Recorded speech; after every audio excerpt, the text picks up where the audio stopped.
Okay, Patrick, here we are. Um, when I got the fount, I pumped it up. I gave it 25 pumps.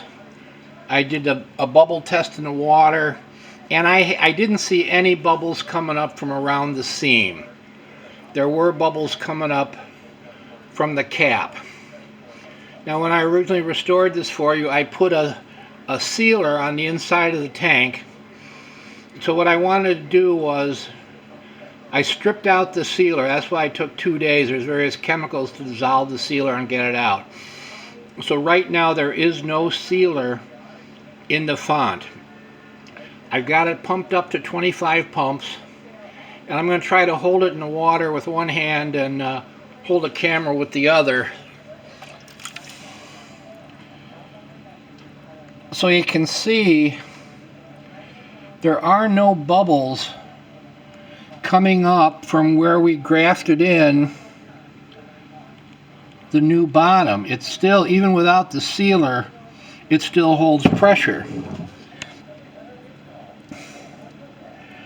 Now you can see that we're losing a little tiny bit of pressure out of the cap. When I did the test, I had it cranked down really tight. But what I'm going to try to do is hone the tip of the tank, or the tip of the cap, just to see if I can get it to seat better so it doesn't bubble. Then what I'm going to do, I'm going to reseal the fount, okay? The sealer also prevents rust from the inside. So I'm going to reseal it. Then after I've got it all sealed up and monkeyed with this to see if I can improve it so it doesn't lose air. The thing is, those filler caps are just about irreplaceable. I can't find them anywhere. Nobody makes reproductions. So either we can fix it or we can't. But I'm going to do my best on that. So anyway, once I get it sealed, the sealer sets, and I monkey with this, I'm going to bubble test it again just to make sure. Then what I'm going to do is put it back together and do a test fire. The only thing I can think of that might have been giving you a bad fire was, I don't know if that kerosene gummed up the generator or not. So I'm going to do a test fire and see how it burns when I put it back together. I'll put in my own vent cap or vent cone and globe and shade just so it's got the right aspiration. But the good news is nothing failed on that replacement part.